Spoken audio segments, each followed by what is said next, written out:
Kareem Hunt was signed by the Browns yesterday on a reported one-year deal. Hunt was released by the Chiefs in December after video surfaced of him shoving and kicking a woman last February.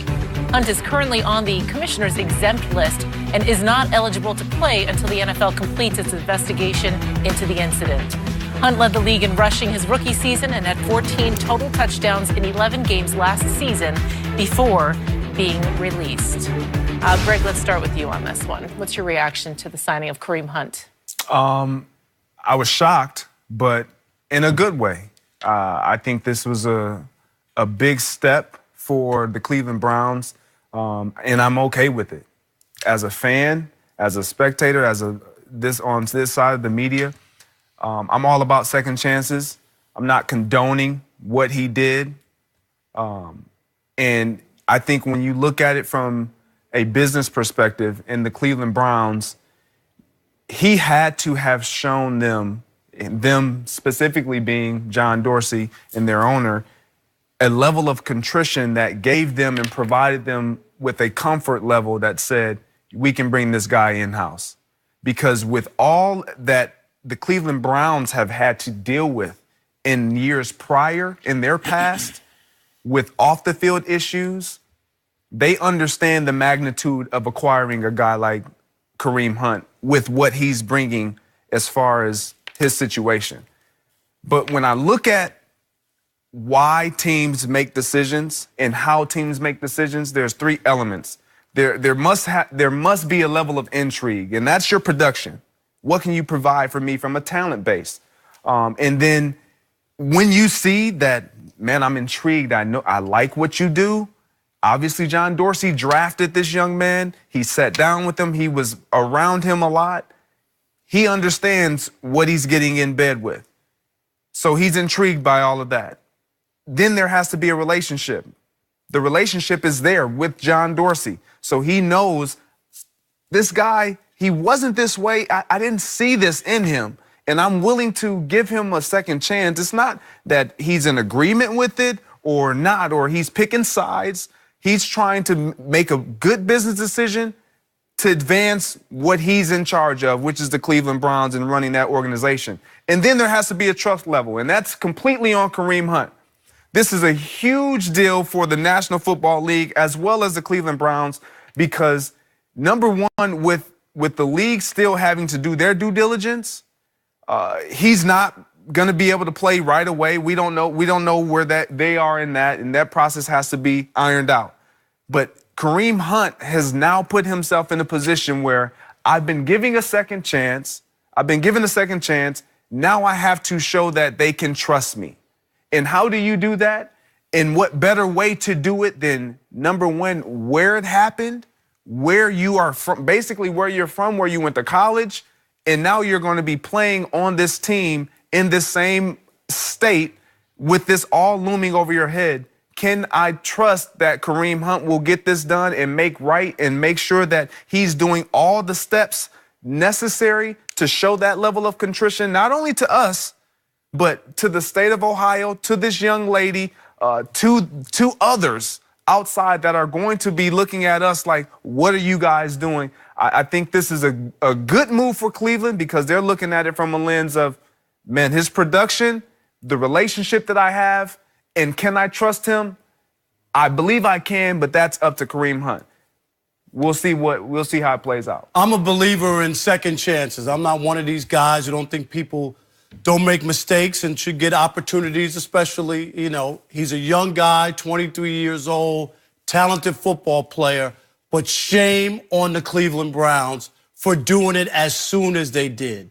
And that's my biggest issue is I think they should have waited a little bit longer. It almost feels to me like, yes, he got released by Kansas City, but because he's a good player, they're going to bend over backwards to right away. Not like he didn't get away with it, but it doesn't feel like he suffered as much as he probably should have. That right away, he missed 5 games the last 5 games a year ago. Hear me out. And I think that I get the talent part, and I understand it's football. You're trying to get the best players. Cleveland hasn't won anything. Here's a chance to get a top running back for nothing and give it a whirl. Dorsey has a relationship with them. But I understand what Kansas City did even more. Kansas City had a chance to win a Super Bowl. Kansas City, right? And they decided, we listened to you, we backed you when this whole thing went down. You told us one story, we saw a different video. And despite us trying to win a Super Bowl, we would rather not have some integrity and not win with you, even though you would give us a better chance to win. I just think Cleveland jumped the gun. So you're saying that the Cleveland Browns aren't showing integrity because they acquired I think that they waited. They did it too quickly, too soon. I just think I would rather, let's see what the NFL would have been comes. appropriate? Well, Appropriate timeline in your mind. I think I just would have.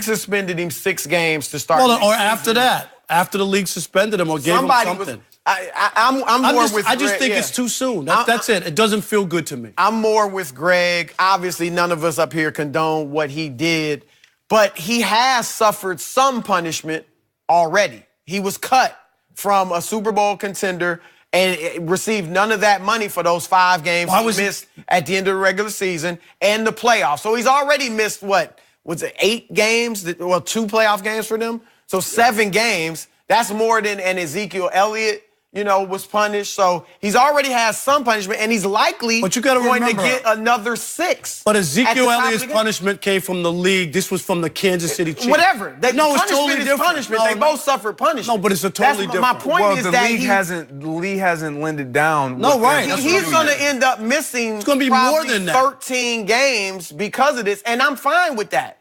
But my point is he's already suffered some punishment, and he's going to suffer more. So for the Cleveland Browns to take him, I don't have a problem with that. And I also think that from a football perspective, it was a smart move because there's nobody in the NFL that thought Kareem Hunt, unless he just was unremorseful and things like that, and he's in counseling and everything. So it seems like he's doing all the right things. But they did this with Josh Gordon. They bent over backwards time and time again, and it wound up fighting. Okay, that's a whole different situation. This is a new regime. This is a new regime. You can't put that completely on John Dorsey wasn't there last year? He was there. Oh, okay. He was. Is Josh Gordon there? No, but I'm saying, but he wasn't there last year before he went. But you can't, because it didn't work with Josh Gordon. No, I'm not saying that. I'm just saying it won't work with this kid. But he also drafted, what did he drafted? Tyreek Hill, and there's a couple others. He seems as if he's one of these guys who's willing to take a chance. And I'm not against Kareem Hunt getting a second chance. So I want to make that very clear. I just think, and it feels like it's too soon to make this move, and they're the team that decided that they could get a good player, and they wanted to jump on him before anybody else. Other teams looked at him and obviously passed for other reasons to say that they're not. I don't agree. Bob Quinn, the general manager of the Lions, decided that they would rather, what they claimed, would rather not bring him to their team and would rather have a spot for somebody. I think his quote was, they wanted to bring good people in, is what he used the term. So all I'm saying is, it doesn't feel good to me. At some point, somebody was going to pull the trigger. Right. Next year, right after those 6 games. When they pulled the trigger, that nobody cares about when you pull the trigger. If they pulled the trigger the day suspended, you would be okay with that? No, because I'll answer your question. I'm gonna tell you why. Because 1, he would not have already gone through any counseling. 2, he would not have already suffered any punishment. He suffered punishment and been in counseling. I mean, that's what you do to try to rehabilitate somebody. He's punished and he's counseled. If he was no good. How often does that work? I think sometimes, I don't know the numbers, but I'll tell you what I think is very powerful.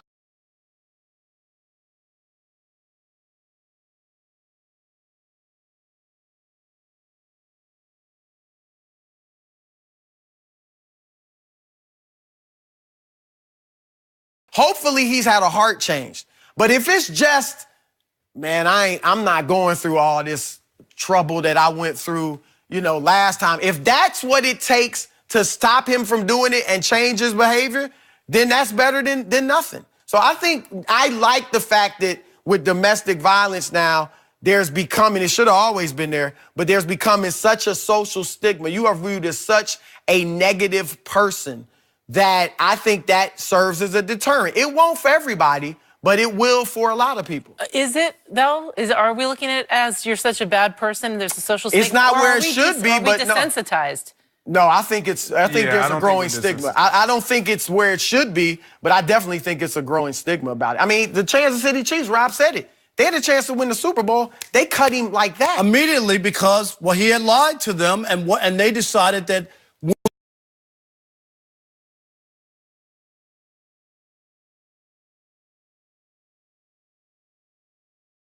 you feel like you need to make from a lot of different vantage points, a PR standpoint, what's going to take away from our team, what are we going to bring in, what it's going to bring to our team in our locker room, and the players that are going to have to answer these questions. So let's remove that. And that was their choice. But I think when you look at this, if you're a player in the NFL and you're a good player, you know you're going to be able to get opportunity to continue to play. And with him being so young. No, I get the 20. He's a young guy. I mean, there are a lot of people. I'm not going to just say athletes. I mean, the baseball player, the pitcher for the Milwaukee Bucks, Hader, last Brewers. year. The Brewers. Last year, what came out with him, well in his past, but it came out, and it's like, are we still going to hold him to that?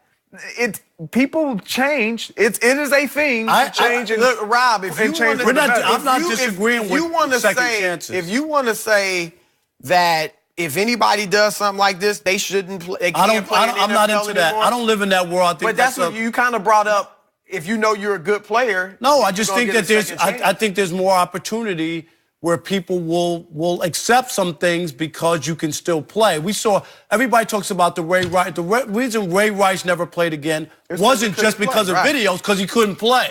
He was already on the downside. Would you agree with that? That's why he didn't play.